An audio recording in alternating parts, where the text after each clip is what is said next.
नमस्ते स्टूडेंट्स। जैसा कि हमने कल लाइफ प्रोसेस में यूनिसेलुलर ऑर्गेनिज्म में किस तरह से डाइजेशन होता है उसके बारे में पढ़ा था, उसी के कंटिन्यूएशन में हम पढ़ेंगे ह्यूमन डाइजेस्टिव सिस्टम। आपको पता है कि ह्यूमन मल्टी सेलुलर ऑर्गेनिज्म है, यानी इसमें मोर देन वन सेल होती है और वो मिलके सिस्टम्स बनाती हैं अलग अलग। तो आज हम उसी एक सिस्टम के बारे में पढ़ेंगे, nutrition in human being.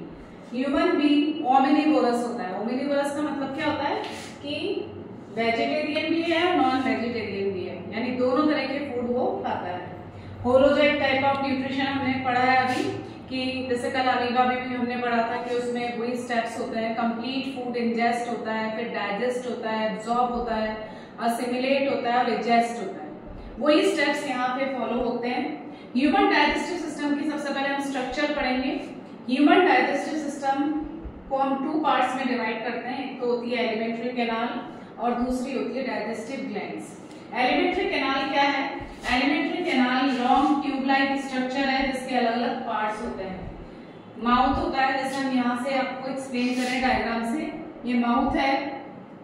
Mouth guarded by two lips, upper lips and lower lips, जो इंजेस्ट करने में फूड को हेल्प करता है। फिर माउथ ओपन होता है बकल कैविटी में। बकल कैविटी में 3 pair of salivary glands present होती हैं, जिनका क्या फंक्शन होता है हम आगे पढ़ेंगे। इसके अलावा बकल कैविटी के अंदर माउथ में टीथ प्रेजेंट होते हैं। हमारे जो टीथ है, ह्यूमन टीथ, उसको हम 3 कैटेगरी में डिफरेंशिएट करते हैं। पहली है डायफायोडोंट। आपको पता है हमारी लाइफ में twice a time teeth appear होते हैं। पहले होते हैं मिल्क टीथ और कुछ समय बाद, एक एज के बाद, मिल्क टीथ जो है वो रिप्लेस हो जाते हैं परमानेंट टीथ से। ये एज जैसे 10 to 15 की जो एज होती है, उसके बाद वो टीथ, मिल्क टीथ टूट जाते हैं और उसके बाद वो परमानेंट टीथ में चेंज हो जाते हैं। हेटेरोडोंट का मतलब होता है कि 4 टाइप के टीथ होते हैं, incisors, canines, premolars and molars. Incisor क्या काम करता है? Cutting the food. Incisor cutting करने का काम करता है। कैनाइन्स जो है वो टीयरिंग करने का काम करते हैं, यानी चीर फाड़। जो कार्निवोरस एनिमल्स होते हैं उनके अंदर ये जो कैनाइन्स है वो ज्यादा मजबूत होते हैं। और प्री मोलर और मोलर्स दोनों क्रशिंग और ग्राइंडिंग, जैसे मिक्सी काम करती है ग्राइंड करने का, वैसे ये काम करते हैं, crushing and grinding, pre molars and molars. इसलिए टीथ को हम हेटेरोडोंट कहते हैं क्योंकि 4 टाइप के टीथ प्रेजेंट होते हैं।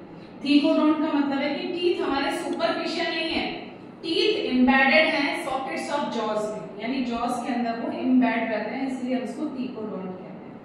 इसके अलावा बकल कैविटी में जो टंग होती है, टंग में टेस्ट बड्स प्रेजेंट होती हैं जो स्वीट, सार, बिटर और सॉल्टी टेस्ट के लिए को आइडेंटिफाई करती है। इसके बाद जो बकल कैविटी है वो ओपन होती है फेरिंक्स में। फेरिंक्स एक कॉमन पैसेज है जो कि रेस्पिरेटरी सिस्टम और डाइजेस्टिव सिस्टम दोनों में कॉमन होता है। फेरिंक्स का जो ओरोफेरिंक्स वाला पार्ट है वो ओपन होता है एक लॉन्ग ट्यूब लाइक स्ट्रक्चर जिसे हम कहते हैं फूड पाइप या ईसोफेगस में। ईसोफेगस के चारों तरफ मसल लेयर प्रेजेंट होती है जिसके कॉन्ट्रैक्शन रिलैक्सेशन से जो फूड की स्वेलोइंग में हेल्प करता है। ये जो मूवमेंट होता है, contraction relaxation of the muscle layer present in the, वैसे ये मसल लेयर पूरी एलिमेंट्री कैनाल में प्रेजेंट होती है और इसमें जो रिथमिक कॉन्ट्रैक्शन रिलैक्सेशन होता है उस मूवमेंट को हम बोलते हैं पेरिस्टालसिस मूवमेंट। बहुत इंपॉर्टेंट क्वेश्चन है क्लास 10 के हिसाब से कि what is peristalsis movement? Muscle layer present in the wall of alimentary canal rhythmically contract and relax, जिसके प्रेशर से जो फूड है उसको नीचे की तरफ डाउनवर्ड डायरेक्शन में उसको पुश किया जाता है।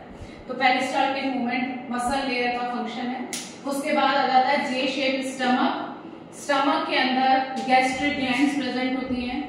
इसके अलावा म्यूकस ग्लैंड भी प्रेजेंट होती है। तो स्टमक जो है वो जे शेप है और इसमें जो गैस्ट्रिक ग्लैंड्स होती हैं वो सिक्रीट करती हैं गैस्ट्रिक जूस, और इसके अलावा गैस्ट्रिक जूस के अलावा ये सिक्रीट करती है HCl। इसका क्या फंक्शन होता है ये अभी हम बाद में आपको बताएंगे।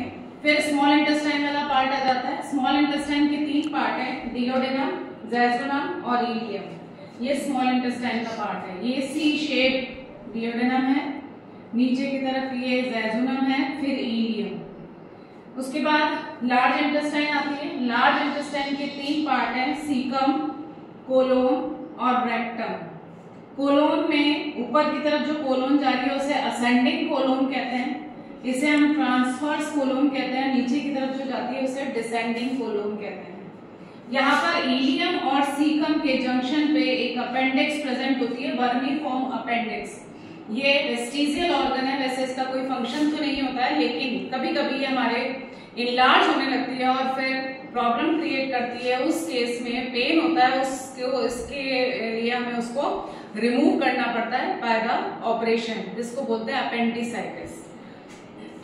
तो ये आपका रेक्टम वाला पार्ट फिर एनस में खुलता है। ह्यूमन के अंदर 2 पोर होते हैं, एक तो इंजेक्शन के लिए और एक इजेक्शन के लिए।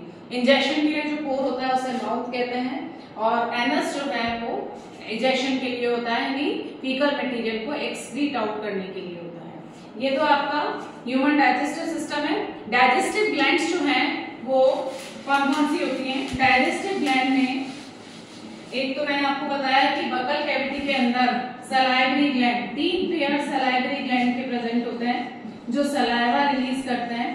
और इस सलाइवा में जो एंजाइम होता है बहुत इंपॉर्टेंट है, उसका नाम होता है salivary amylase enzyme. Salivary amylase enzyme, ये सलाइवरी अमाइलेज एंजाइम स्टार्च को डाइजेस्ट करता है। पहली ग्लैंड ये है। दूसरी यहाँ पर प्रेजेंट होती है जिसे हम कहते हैं liver. Liver is the largest gland. Liver largest gland होती है और यहाँ पर इसका फंक्शन होता है बाइल जूस सिक्रीट करना। ये क्या सिक्रीट करता है? बाइल जूस सिक्रीट करता है। इसका क्या फंक्शन होता है ये कल हम पढ़ेंगे। और इस तरह से ये जो salivary gland, liver, bile juice secrete करता है। और स्टमक में होती है गैस्ट्रिक ग्लैंड्स जो गैस्ट्रिक जूस सिक्रीट करती है।